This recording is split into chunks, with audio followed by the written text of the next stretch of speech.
Yeah. So, It's been a while. how you guys doing? There's a homework. How'd it go? We did not like number 3. Not enough time. Which one was number 3? Dude, I don't know why that was Number hard. 3. I just could not get it to look like the answer. The momentum equation. Oh, really? Yeah, the one where we Yeah. got the answer. Oh, yeah. That one's so you gotta. This is like one of those. Have you ever seen those tavern puzzles that are like 2 bent pieces of Yes. wire? It's kind of like that. You gotta line the 2 pieces up in the right way, and then they just slide right apart.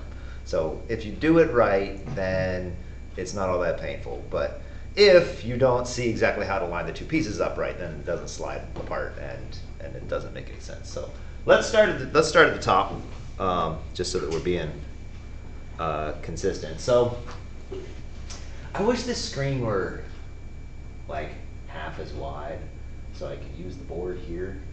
That's dumb. So anyway, so I have this system, and the fact that it's a bosonic low energy excitation of a 2D system of L by L is almost entirely irrelevant.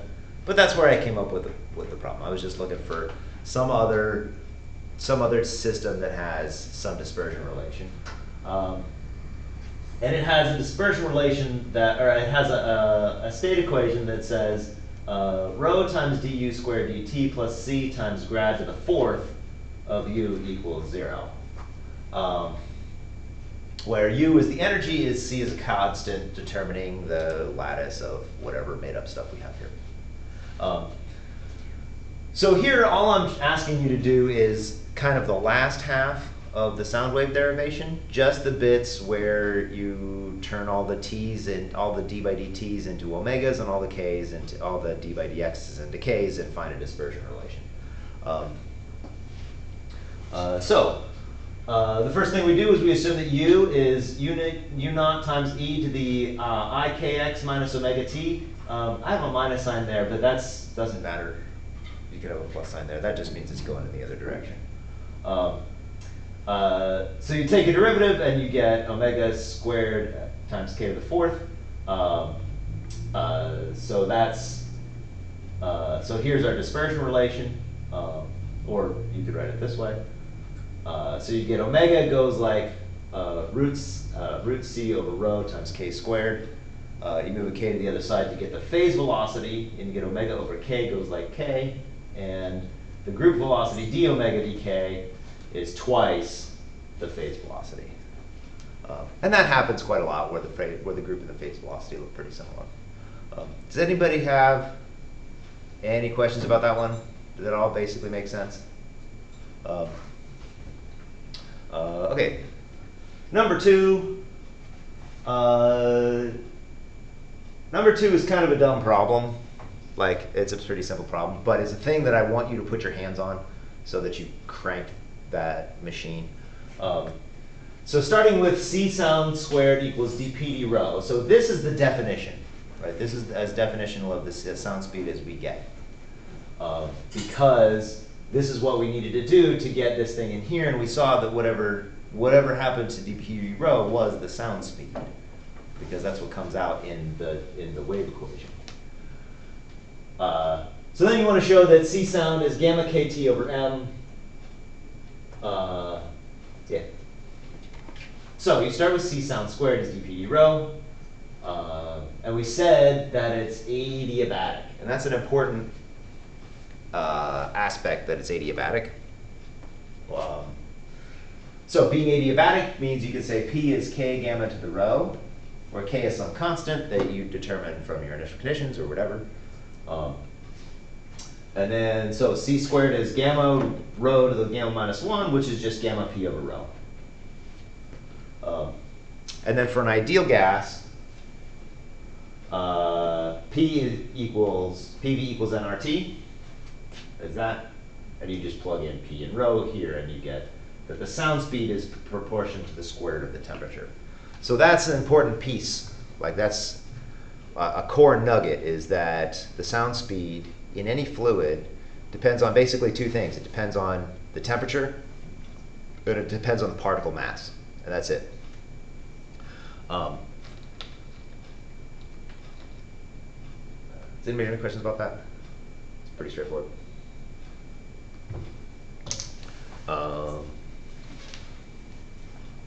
Okay, getting momentum. This is the one you said you hated.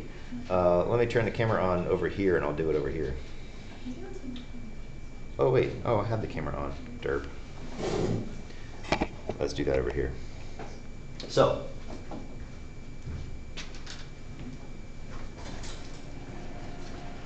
hello. So you start with continuity, d by dt of rho plus dx rho v equals 0. Let's leave this in standard form. Let's call this it. No, let's do it in component form because it winds up being easier. Where my eraser go? Maybe it's hidden.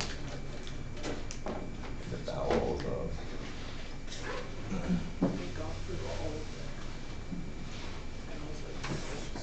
So d by dt of rho plus di rho vi equals 0. And d by dt of vi plus vj vi equals minus 1 over rho di p. And I don't have a viscosity here. Okay, so this is continuity and Euler. We're on number 3. Are you good? Mm-hmm. Okay. So we're trying to prove the momentum equation. Try to get the momentum equation from these two guys. So the easiest thing to do is start with the thing that you want. D by dt of rho vi. That's the thing that I'm looking for. So I just expand this with product rule, and I get vi d by dt of rho plus rho d by dt of vi. And now I got to cram stuff into each other. So I take, so let's rearrange this equation a little bit.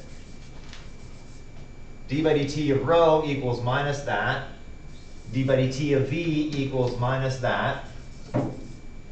Minus that. So I'm just shoving everything over to the other side of the equation. So I just have my time derivatives here because that's what I need. So we plug in and we get vi minus times di rho vi. No. These got to have different indices. J rho vj. Because I'm not dotting, this is the whole thing. So the whole dot product between the derivative and the velocity vector on the inside, that divergence, gets a different index than this one out here, but that's not a big deal. Minus 1 over rho dip plus this term, oh wait, no, sorry, that part's done. So we've got the vi times d by dt of rho. I've got a vi, d by dt of rho is just minus div rho v. And then my other term, rho dt vi, turns into minus rho vj dj vi minus the rows cancel dip.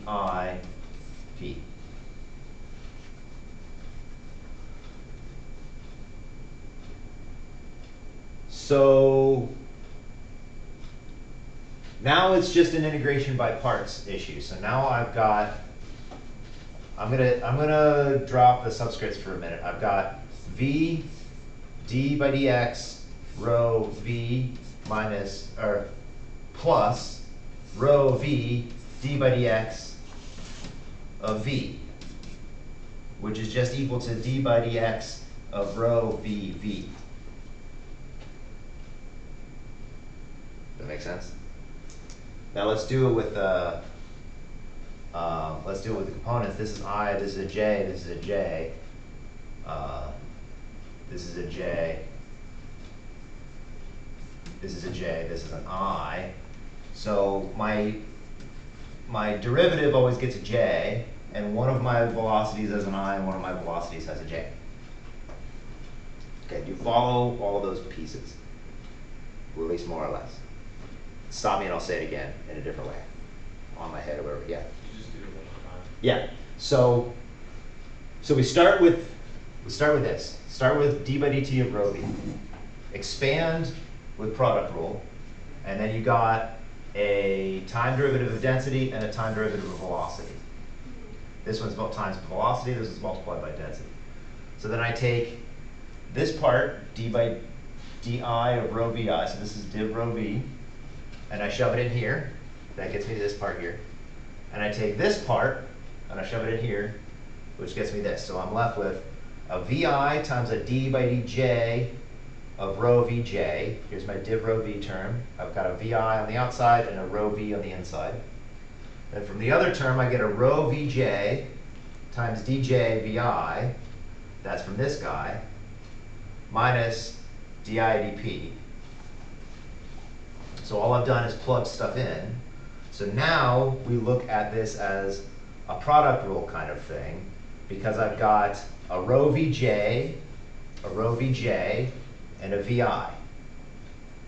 So my product rule is d of ab equals a db plus b dA. So now a equals vi and b equals rho vj.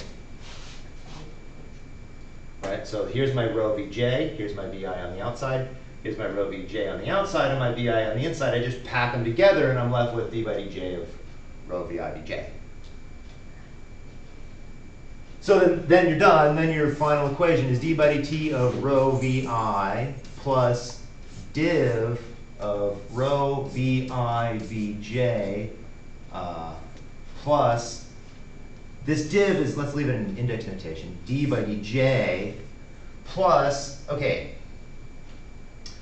this is d by di of p, but I want to pull it into this d by dj derivative.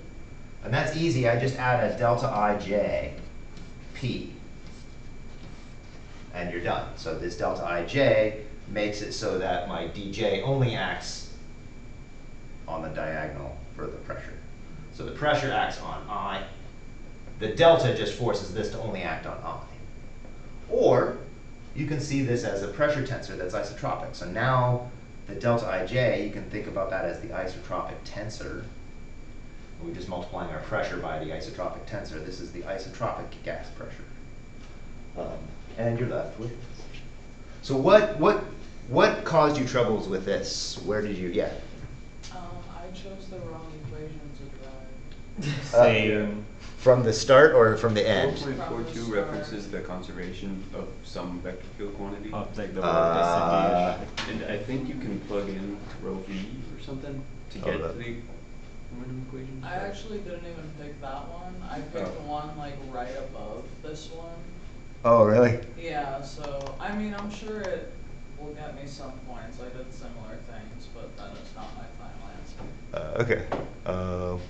Where's the book? Because now I need to go reference what that equation is, because it might be that equation is the one that I intend. It's 4.23. Oh, do you have the book with you? Yeah. Yeah, that's the one I mean. Yeah, 4.23. So 4.23, and okay, so 4.23 says d by dt of rho vi plus dtij dj. Right? Yeah. Equals 0. And tij, does it say it? I thought it said it. Oh yeah, it says it's p delta ij plus rho Yeah. vi. So tij is p delta ij plus rho vi vj.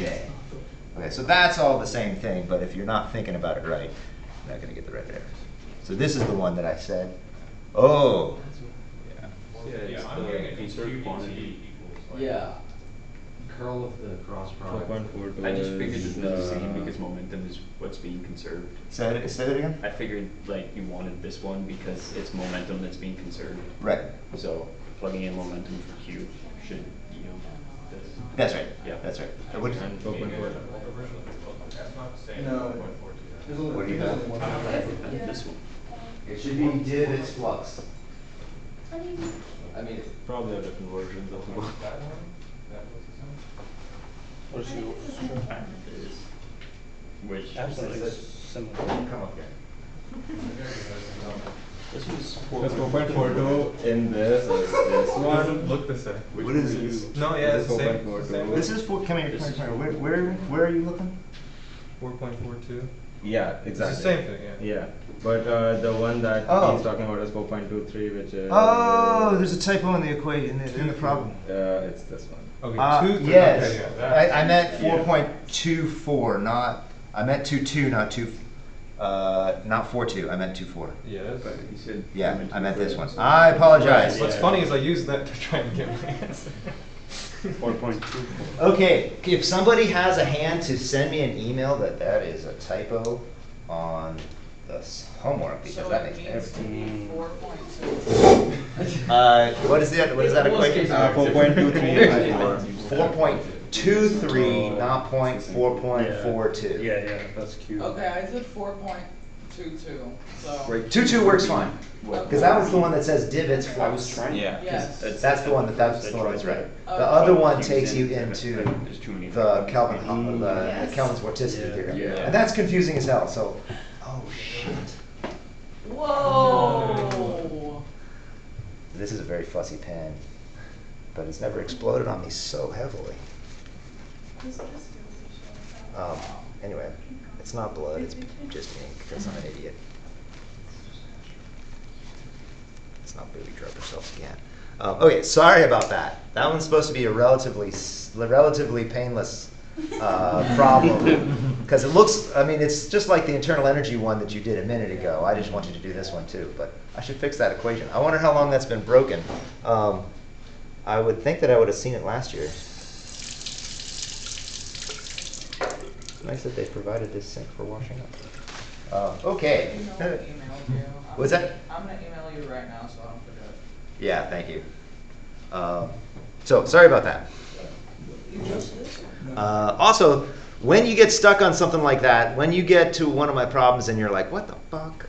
You can come to office hours or send me an email. And I did suck at email this weekend. I apologize about that. I was But, gonna do it, but then I realized it was 10 in the night yesterday. That's when I was doing it. oh, yeah, that's a little late.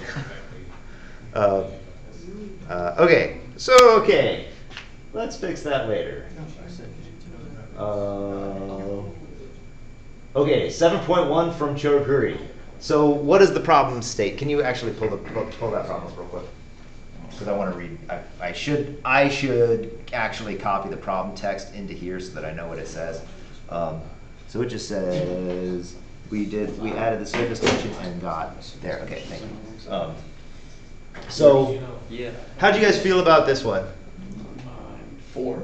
Yeah, number 4. 4 was very Right. long. Higher pressure. Right. It's not bad.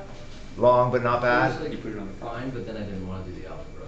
That's what I'm saying, I skipped it. You can kind of make the algebra easy if you just put it in a term where it's like ax squared plus bx plus c, and the c is just whatever was in the original omega by k, and you just replace that term with the new c because everything else is the same. If you watch, Yeah, that's- so it's as easy as, so what he said is basically, look at the start, see where you stick the tension term. Look at the end and see where whatever's next to it, put the tension term there. I mean, it's basically like, just unpack that, so you don't have to go through all of the algebra, because a lot of the algebra looks exactly the same, you just have this extra term. So you didn't have to start, you could have like met in the middle. Yeah, you can often meet problems in the middle, but this one, I mean, the way it's laid out, it's easiest. It's most straightforward if you start at the beginning and work your way forward and kind of crunch through all that algebra, as painful as it is. Because then you get A, stronger at algebra, and B, you get the right answer. But you can jimmy it if you want to skip a couple steps. So I'm an easy grader with this one. Did anybody have any questions about it? How deep down this rabbit hole should we go? Let's just walk through whatever I put up in the solutions. So we start off with the potential flow equation. So we start with Euler, and we replace the velocity with the potential, and we get this equation, and then we uncurl everything. Oh, that's not entirely right. There needs to be a constant term here. So you solve for the pressure and you get this, and then you add this tension term to one of those sides. So here I actually have skipped some of the algebra. So when you get to the point where you're equating the pressures, that all looks the same except one of the terms has this d by t times d c squared dt. So this t is a chemical property, and d c squared dt, what does that represent? D squared dx. Change in pressure. No. The acceleration of the change in the amplitude. No, it's a space derivative. Right, it's the amplitude of the It's the curvature. curvature. So it's the curve on the top. So this has no, Second derivative. this is flat. This is something with a second derivative, right? This has a first derivative. This is something with a second derivative. So the second derivative of the height, so this is c, the second derivative of the height is the curvature of the surface. And that's really what matters for surface tension, is the curvature of the surface. Yeah. I was just a little confused on where to add that term and with what sign, because I subtracted it from that side, but it was like a complete guess. Yeah, so when you write down your two pressure equations,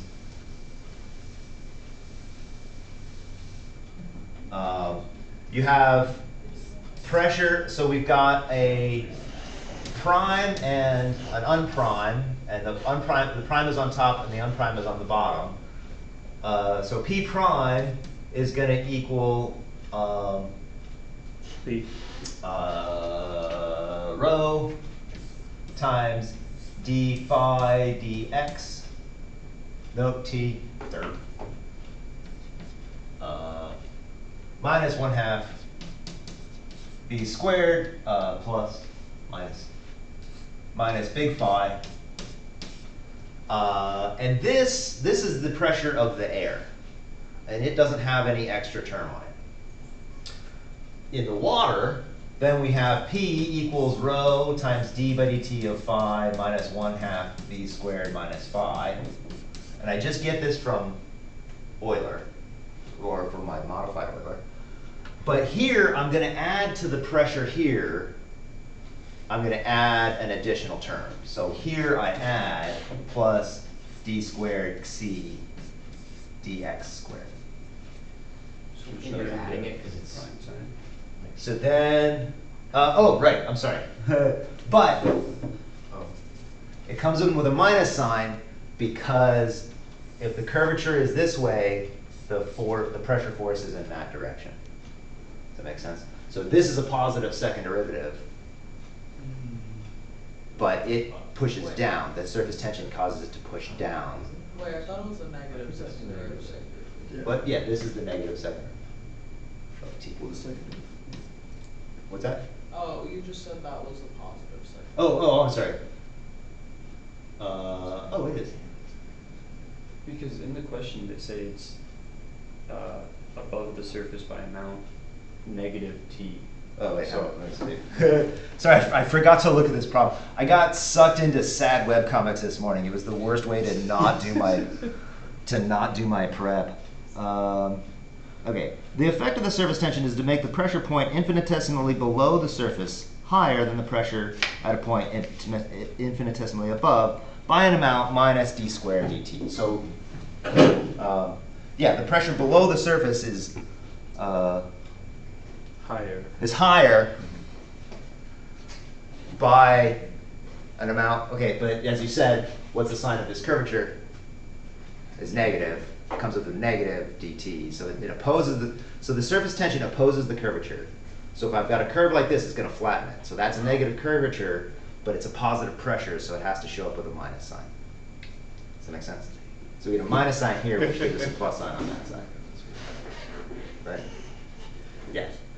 So you think we could have also I just- kind of I like just deduced added, that by knowing that Do you have it on? P1 was, or P prime was supposed to be bigger than P? Well, I mean, that's what it says in the problem. Is it says it's going to increase the pressure. But you got to stare at it for a second and think about it. So it is tricky to get that. I'm not going to kill anybody on that sign. Just worked it out. Yeah, that's what I thought. That's what you did. Prime is equal to Right. everything below plus.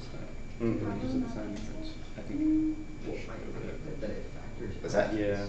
I think think it's- I think I just put it on the wrong side. It's really. I misread the question, I think. Oh yeah, it's super easy to put it on the wrong side of this problem. So I'm not going to worry about, like, I'm not going to ultimately worry about the sign of that. So when you get to the end, you'll see if the sign is different or not, and then you know that you made a mistake. Okay. So is everybody comfortable with why this comes in like this on this pressure? Everybody's square. And that is consistent with what I did there, right? Yes, because it's a minus on the prime side, on the unprimed side. Anything else I need to say about that? Okay, so setting the problem up is always the hardest part, or is the first hard part. So then we say that my interface d phi dz is my vertical velocity, but also is equal to d cdt plus u d cds above. So this is just relating the total time derivative of xi to the vertical component of the velocity. And because it's the total time derivative of the position, we need to expand it, and you get a v dot grad, which is this bit, but the only v that matters here is the big bulk flow, which is going in the x direction. So even though we're talking about the z motion of the interface, we still have this x derivative of the interface, because the curvature, the slope of the interface also impacts what it's doing. So we get these two equations, and then we drop in our Fourier modes, and then we're left with these two equations.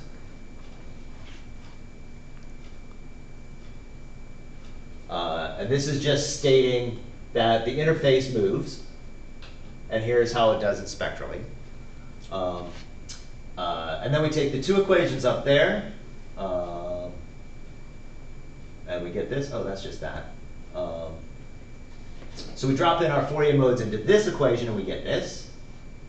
So we get an I omega, we get a u times k, we get a g, we get an omega, a u prime, blah, blah, blah, blah, blah. And then we're left with this k squared t times a. So the k squared comes from the fact that we have dx dx squared. And the a is just the amplitude. And that'll go away in a second. And then plug who even knows into who even knows, and get into who even knows. I'll fix that. You got to run. LaTeX is great because it's coding, but it's also word processing. Yeah. But also, it's a little fussy. You have to run it a couple of times to make all the notations work. How many of you guys have used LaTeX before? Oh, okay, sweet. Good. It's a good thing to get familiar with because it is the correct way to typeset math. I would never want to typeset math using anything else. One of the greatest days in my life was when into Keynote they injected an equation editor that uses the LaTeX syntax. It's very cool. But it gets you question marks. So you plug those equations in together and you get this, and then solve and collect terms, and then throw in a quadratic formula, and you're left with what the book says. And then I forgot to actually solve the second part. So the second part says, figure it out for water. So so the questions is, what is the smallest wavelength that is unstable? So you get a dispersion relation. You read me the dispersion relation. It's rho u plus rho prime u prime over rho plus rho prime plus minus all under square root g over k big brackets curly brackets, rho minus rho prime by rho plus rho prime plus k squared t by g rho plus rho prime. G rho plus rho prime? Yeah. Big bracket close. Minus rho prime u minus u prime whole squared by rho plus rho prime whole squared. Okay, so you're left with this equation here. Let's go point A. So you're left with this equation here, and So here what I have is I have an A plus k squared t minus b under the square root. So wherever this stuff is negative, I get instability. So then that gives you a smallest wavelength that is actually unstable. And then it gives you some material properties for water. So what kind of wavelengths did you guys find? 2 centimeters. 2 centimeters? 3.6. 3 centimeters? And that's about right. So if you think about sitting in the bathtub and just blowing on the water, think about the size of the ripples. Blow really hard, you'll get bigger ripples, but they're all going to be, you know, kind of large. I mean, if you blow on it really hard, then it'll become turbulent very fast, and that's a different system. But if you blow gently on it, the ripples will be constrained to be not really too much smaller than about 2 centimeters. If you have water with no surface tension, then you'll see smaller ripples. That actually might be a fun thing to do, to just put a little soap in some water and see, and just blow on it. That sounds fun. Okay. Bonk. Okay. Number 5 was do sound waves, and this is just, I want you to go play your scales. This is, go put your hands on this derivation, because I think it's important. I'm not going to go through it again, I've already gone through it twice. Does anybody have any questions about it? About the sound wave derivation? It's pretty straightforward.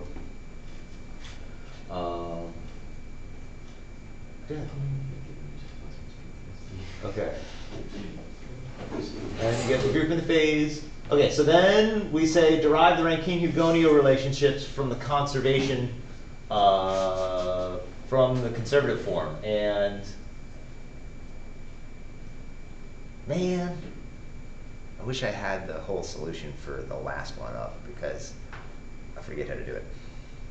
But the basic idea. So somebody tell me how to walk through these Rankine-Hugoniot relations. So I'll write up the constituent equations so that we can look at them. And then we'll do them as a group. So we've got d by dt of rho plus dx rho v equals 0. D by dt of v plus v dot grad v. Oh, actually, we need to use the momentum equation here. D by dt of rho v plus d by dx of rho v plus p equals 0. And rho d by dt of epsilon, no. It's d by dt of rho epsilon plus half rho v squared equals minus del dot rho v half v squared plus the enthalpy epsilon plus p by rho minus k delta. And we'll throw out the k grad t, because we're not doing conducting shocks yet. Okay, so we start with the first one. So we want to get a Rankine-Hugoniot relationship. So what do? We throw out all the time derivatives. Why? Because we are looking at a shock which is happening almost instantaneously, and we're going from a spatial point that is left of the interface to the right of the interface. And we are, The observer. the observer is where? Oh, it's moving with the fluid. The observer is moving with the shock. So I have a discontinuity, and I am moving with the discontinuity. Yeah. So because of that, can we assume it's steady state? Yeah. So I'm moving with the discontinuity, so I don't see anything changing. So I get to throw out the left-hand sides of all of these. Okay, so that's the good thing one. Now, I wrote them in conservation form. Why did I do that? Because I integrate, and what do I get to do? Because what is special about being in conservation form? What describes each one of these? There's constants, but what can you say about the derivativeness of it? Zero? No, everything is in the derivative. So this is a complete derivative. This is a total derivative, not something else. So I know that when I integrate it, what do I get? Just the inside. Right. So I integrate the left-hand side of continuity. I integrate from 1 to 2 of rho v, and I'm left with what? Somebody? Oh, I'm sorry. I did here. Yeah. Rho 2 v2 minus rho 1 v1. Because I'm evaluating it at the two endpoints. And that's the first Rankine-Newtonian equation. Are we happy with that? Does it make sense? So the second one, we're just going to integrate this bit.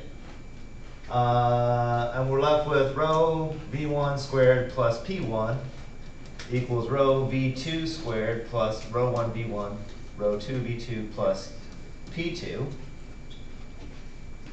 And we can simplify that further if we like. We can leave it here. This is how the book leaves it, right?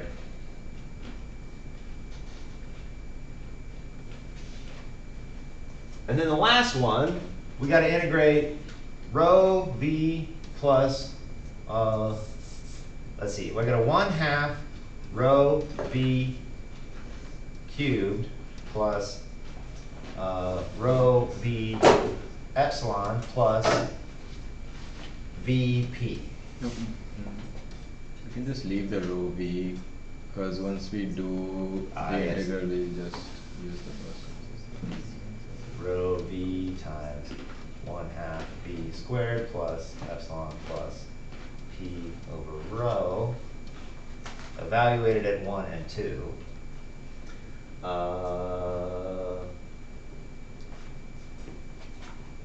And then what are we trying to get? Can you read the final answer to me? It's half v1 squared plus gamma p1 by gamma minus 1 rho 1 equals the same thing on the other side with 2's.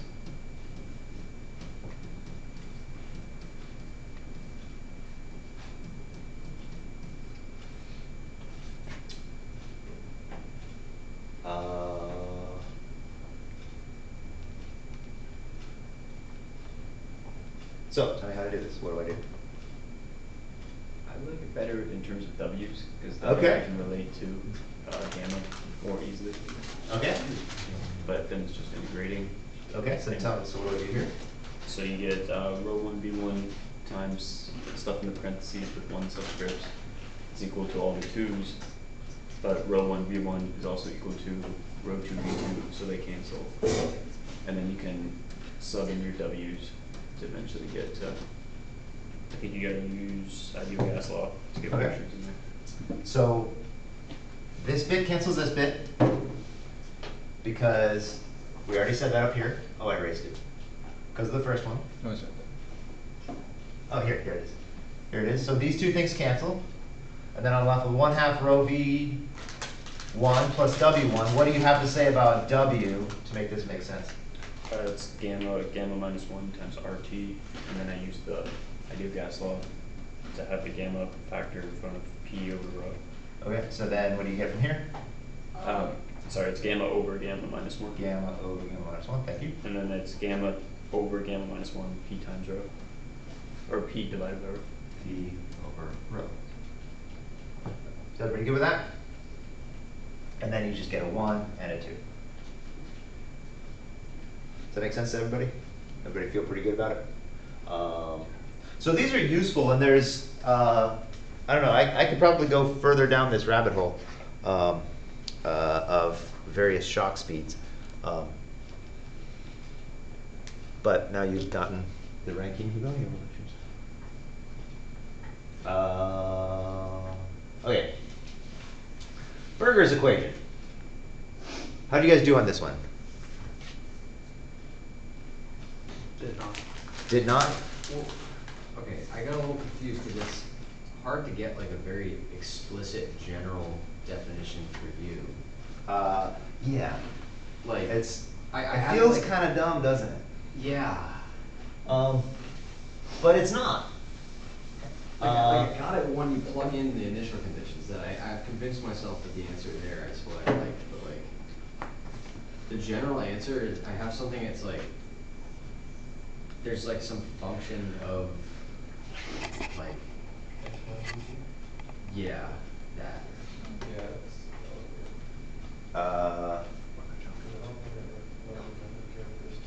So okay, so let's lay it down. So we've got d by dt of u plus u dx u equals 0. So what's the first thing you said? Yeah, that. So what? Yeah.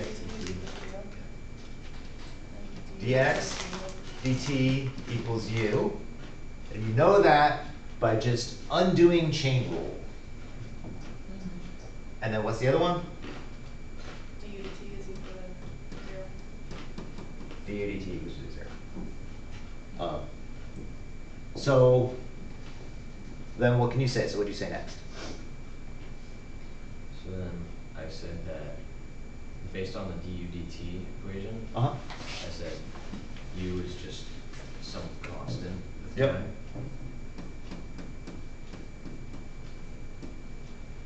Yeah. U of x and t equals u of x naught t naught. Yeah. This feels really dumb, but it's very, very general. Yeah. Okay. And then I what? got x naught by doing the dx dt. So what does that get you? X equals u naught t plus x naught. Uh-huh.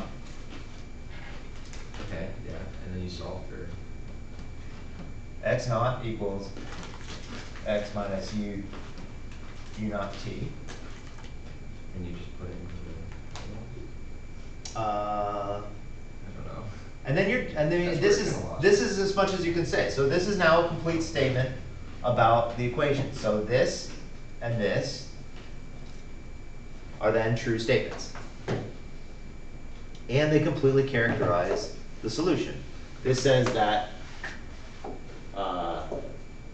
x is going to move with my velocity. Oh, that's not a u naught. That should be just u, not u naught. That's not, but not u naught. So x is going to move with u, and u is just going to be its initial conditions. But they're going to move around. That's okay, but it's still going to be the initial conditions. So I can say that u of x and t is equal to u of x minus ut, because I know that that's how u and t are related. Which again, feels kind of dumb, but we're saying something real here. We're saying that there's not actually two free variables. It's only the argument of this thing, and there's two variables in it, but that's it. Does that make sense? So now what do we say with this initial condition I gave you? So the initial condition I gave you was u of x naught t naught equals what? It's minus mx plus b. So this is just a linear velocity decreasing in some way. So the velocity is high in front of or behind stuff where the velocity is low. So this is like when you're in traffic and you're trying to go 85 because it's I-75 through Kentucky and it's boring as hell. But there's a dude in front of you, you're gonna hit him, or you can slow down. So then what do you do from here? So from there, I got my, well, I did it with u naught, so I guess I did it wrong. But It's okay. I said my u naught was negative mx naught, and then I used that. When I like have the x equals x naught plus ut, I just put that u into that equation. You plug this into here.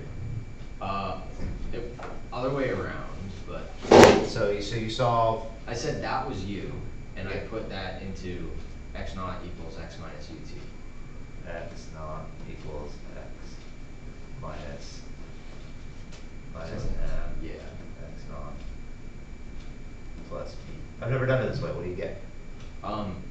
Well, it came out that x naught is x minus bt over 1 minus mt.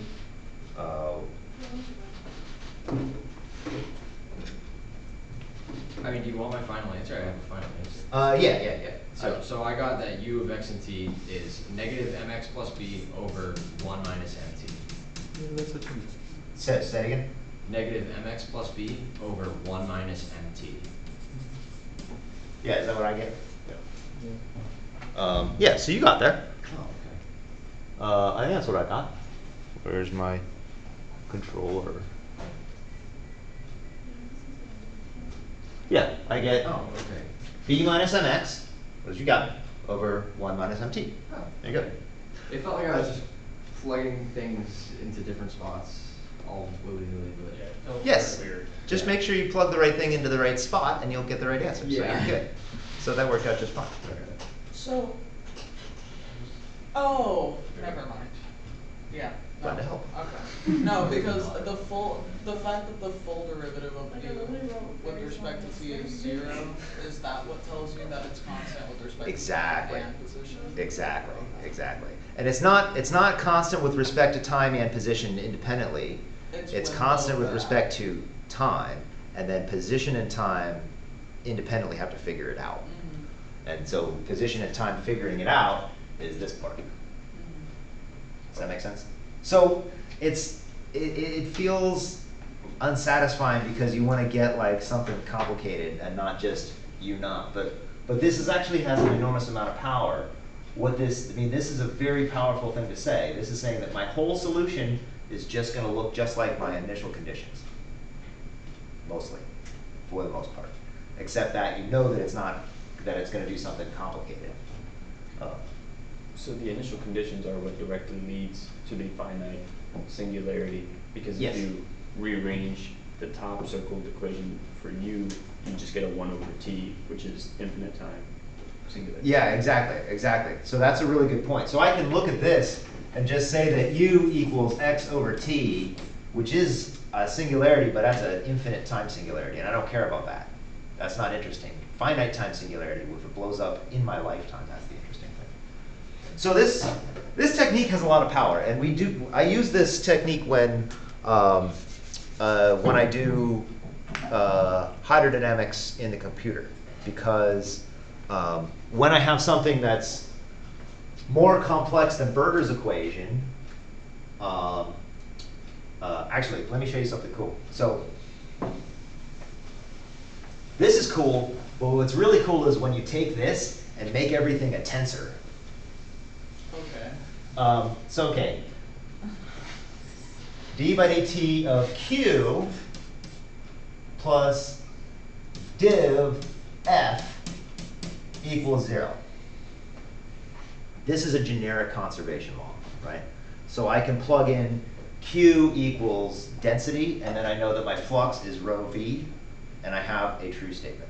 I can plug q equals momentum, and then my flux equals rho vv plus p. I can plug in energy, blah, blah, blah. This is my generic conservation law, right? Well, let's make it harder. Now this is a vector of unknowns. Now I can rewrite all of my equations. So we've been writing down continuity, Euler, and the energy equation as 3 separate equations.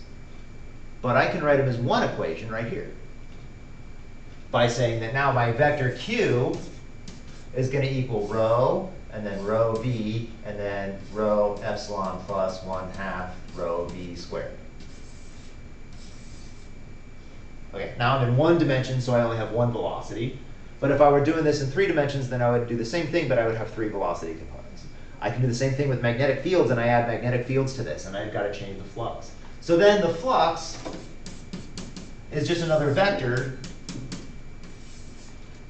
with the continuity and the momentum and the energy equation terms in it. Does that make sense? So the thing I'm going to do is so this is the equation that I want to deal with. And we just showed that we know how to solve an equation like this, right? With Berger's, with this method of characteristics. Method of characteristics still works here. I just like it for Berger's equation because it shows that the left-hand side of Navier-Stokes can blow up.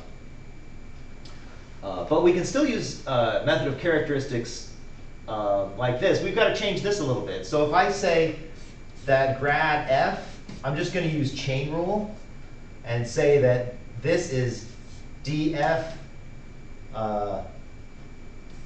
du dot grad,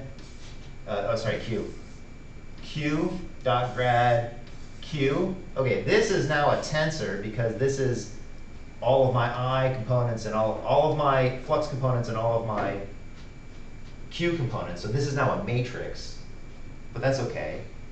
It doesn't matter, it's just multiplying times grad Q. Now I've got something that looks like d by dt of Q plus A d by dx of U equals 0. I got the same equation, but now I'm interpreting Q as this vector of unknowns, and A is now a matrix, but whatever. It doesn't matter. It's still algebra. Algebra still works. And I can do method of characteristics on this, and I could say, okay, I've got some flow. What's going to come out of this? What's going to come out of my flow? I can just say the same thing. So the way I like to do hydrodynamics is I say I break my space into little boxes. And I say that my boxes have different levels in them, different density levels. And at each time step, I just release the membrane between these two boxes, and I have a two-state fluid, and I can use method of characteristics to describe exactly what the flow is going to do in that scenario. I don't expect you to follow most of that. But the basic idea is you can take method of characteristics, and even though it seems very simple and kind of dumb, you can take it and turn it in, use the same machinery on much more complicated systems, and it stops feeling dumb because then you have these tensor derivatives to deal with. But the basic idea, the basic machinery is still the same. The basic machinery is I just turn this into something that looks like chain rule, and I have relationships on what Q is and what A is. So the same thing is true. Now I have characteristics in space where my whole vector of unknowns is constant. So I have a path in space with my vector of unknowns. And that's all of the conserved quantities is a constant. Now, the individual quantities themselves are not constant. The whole vector of unknowns is constant as a unit. That's Q, right? I mean. Oh yeah, this would be Q. Sorry about that. Okay, so method of characteristics is very cool. It might show up again in the future for you. Probably not in this class, because I don't think I'm going to use it again. Okay, genes like on the cheap. How'd you do? So, did you guys do this dimensional analysis? That worked out pretty good. Everybody got square root of rho t, square root of g rho. Everybody understood the sound wave crossing thing, and then actually getting a Jeans length. And everybody should have gotten a Jeans length that went like c squared over root g rho. Oh, let's change the camera. I need a camera that changes based on where I'm thinking. And then the Jeans mass. So now we have a cloud of 10 Kelvin. It has a density of 1,000 particles per cubic centimeter. That's enough to give you the Jeans mass. So you sort out the sound speed from the temperature, where mx is now going to be the mass of a hydrogen molecule. So that's 2 atomic mass units. Oh, what did I say? So in the solution, I say that it's actually 2.3 times the mass of the particle times the mass of the proton, because when you have a molecular cloud, it's mostly molecular hydrogen. And what's the weight of molecular hydrogen? Twice the mass of a proton. But also you have some carbon monoxide and some water and some helium, but the helium doesn't do anything. But you have all these carbon grains. So the real effective mass of a particle in an interstellar cloud is 2.3 times the mass of a proton. You don't need to worry about that. That's just why it's that way in the solution. So whatever you set here, you're going to get some number that's real small. Rho naught, you get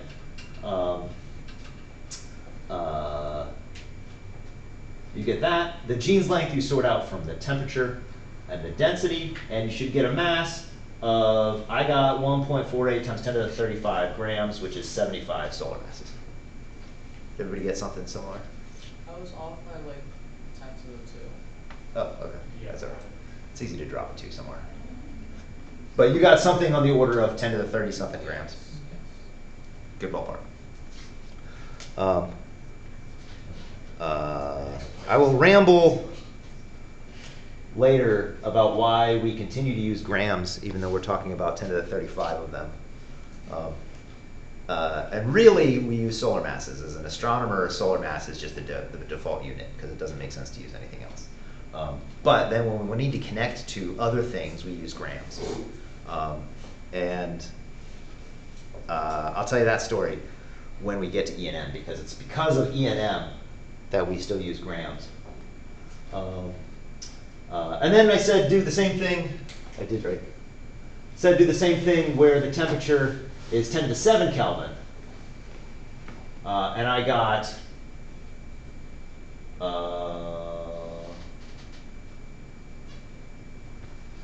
I get a ridiculous 10 to the 9 solar masses.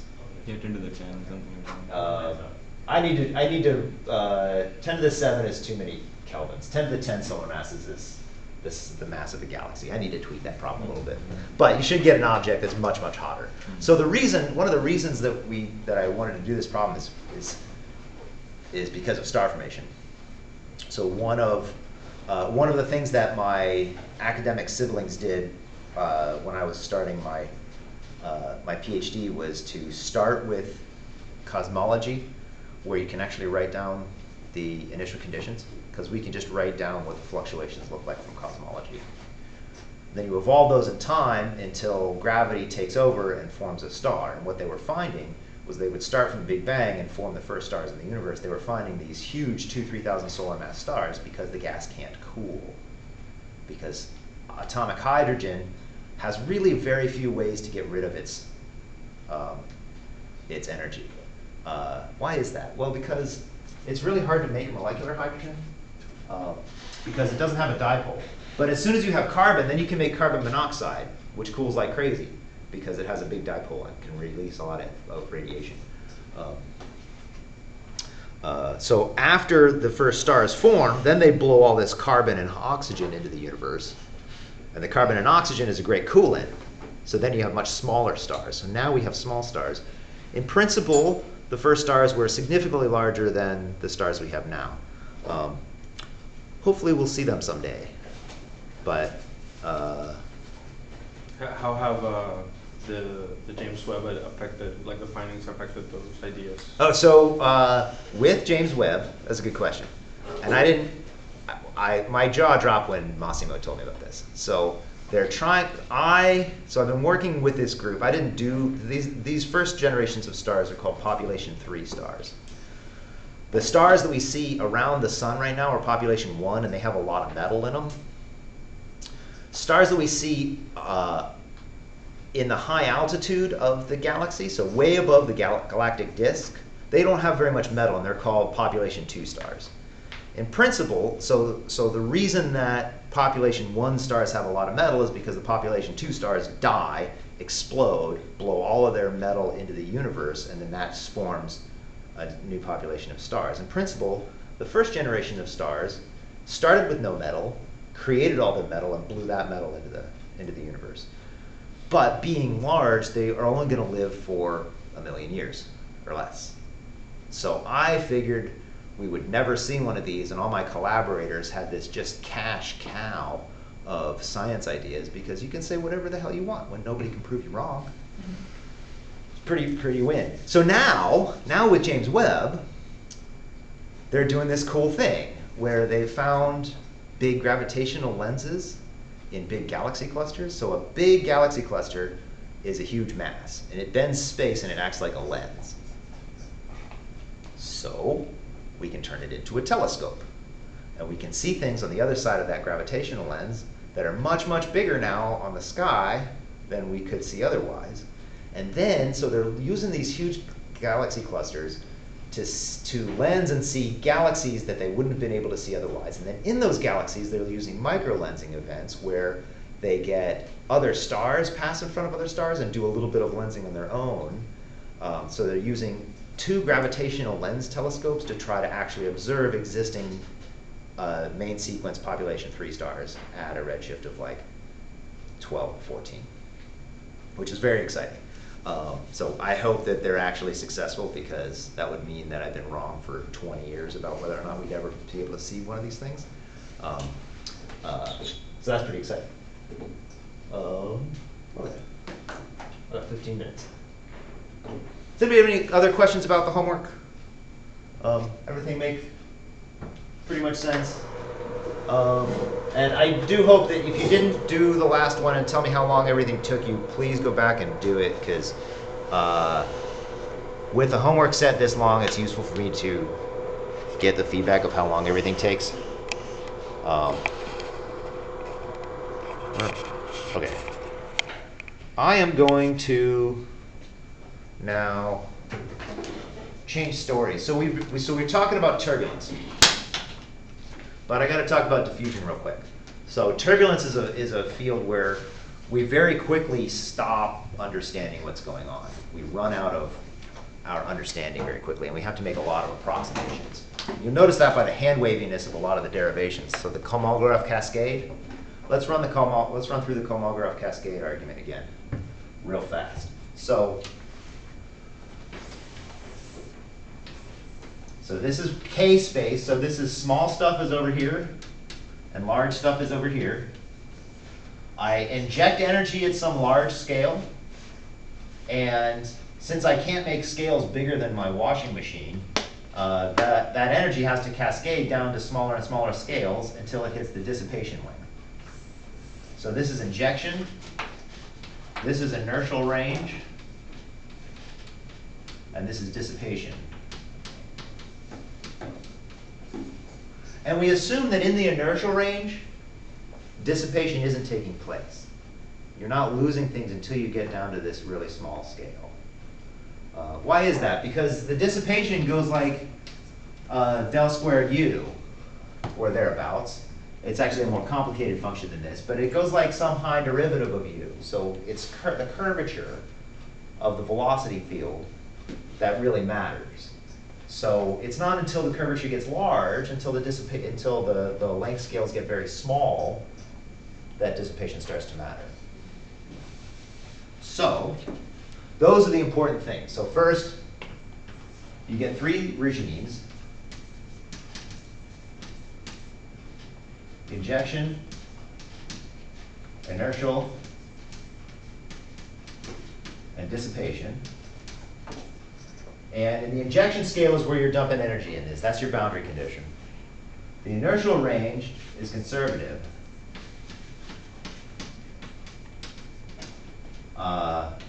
And in the dissipation range, this is small scale.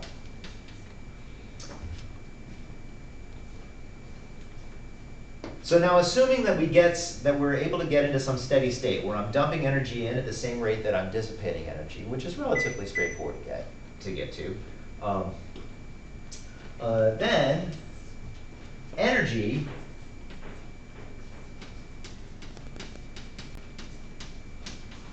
so epsilon is now the energy rate. It's the energy cascade rate, or the energy dissipation rate, or the energy injection rate. Yeah. What is the axis? Like, what do the axes represent on this graph? It's K and Y. This is energy Okay. and wave number, so 1 over length. So epsilon is the energy rate. It's going to be, so let's call these A, B, and C.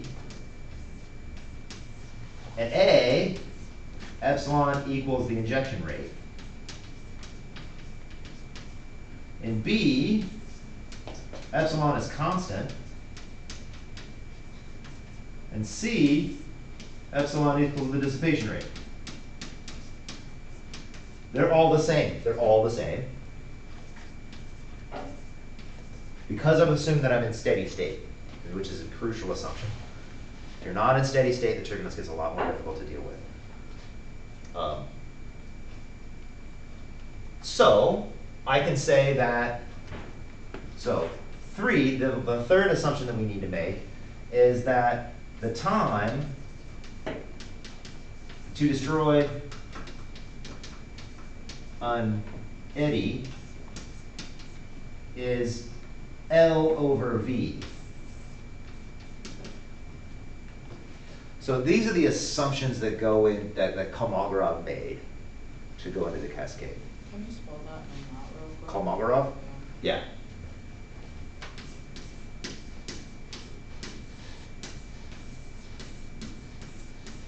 And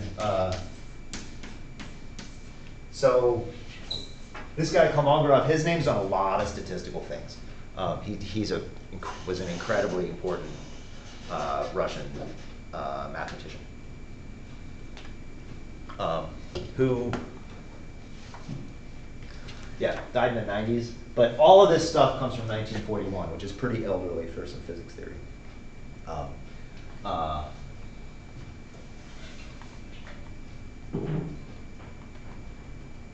And there were several other people that went into the development of all of this. We'll talk about Richardson as well.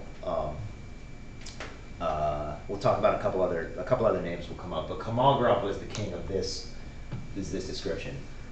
So he says that, okay, the energy rate, epsilon, in the inertial range has got to equal v squared over the time scale, so the energy over the time, which is L over v, so this is equal to v cubed over L.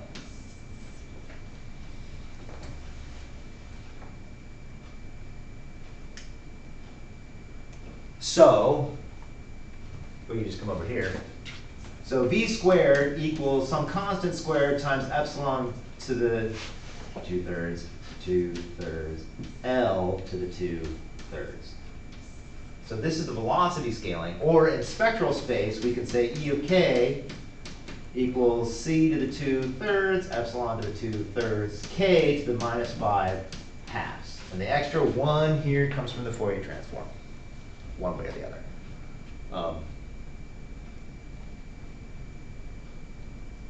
So what I want to talk about for a minute, though, so we're going to talk about, so this is a pretty hand-wavy derivation, and it is what we got. There isn't a more like true derivation that people have come up with, but this seems to work really well. So I want to talk for a minute. I'm going to take an aside, and I'm going to start right now, and I'll finish up on Thursday. To talk about diffusion, because diffusion is something that we can actually describe very well. And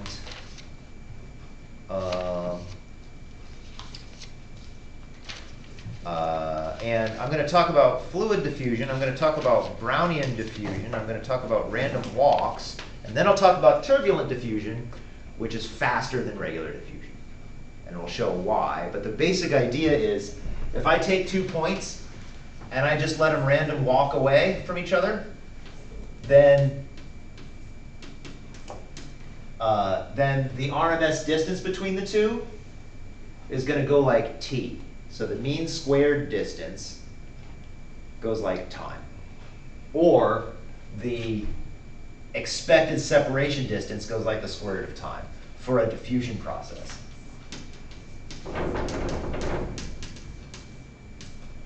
But for a turbulent process, it goes like t to the 3/2. And I'll show you why later, but it goes faster than t. And the basic idea is, if I just have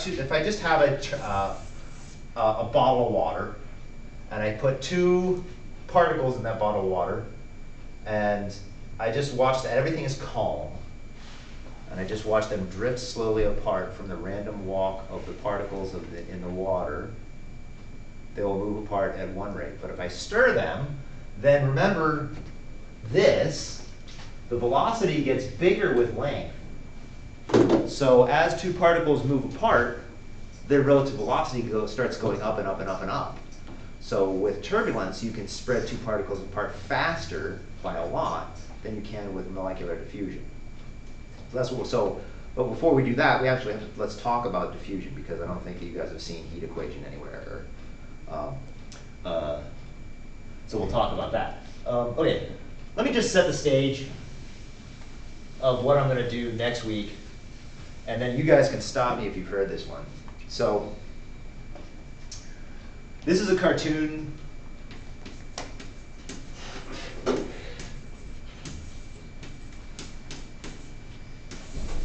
So we're going to start with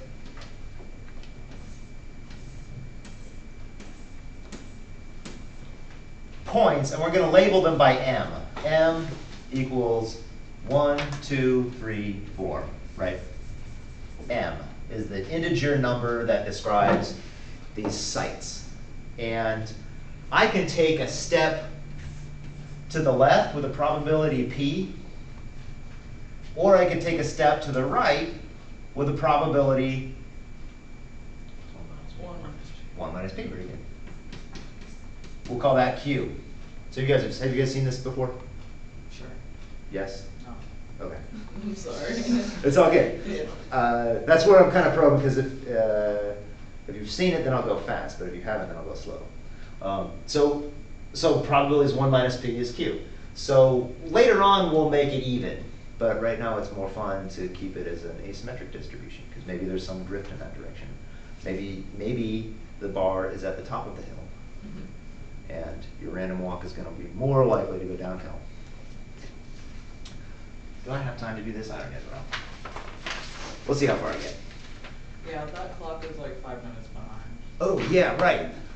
What time is it? It's 11:01. It's 11:01? Okay. So Why do the clocks on this campus suck so bad? They're Anyway, never correct. they're never right. But it's almost right, and that's the This worst. is That's no, ancient that's way technology worse. right there. No, ancient technology got all the clocks right. Plastic technology. This is modern technology. Right, yeah. It's not modern technology, this is modern capitalism. Right. That is just a middle finger. So, okay, talk to you guys soon. Consumers. That's Whoop.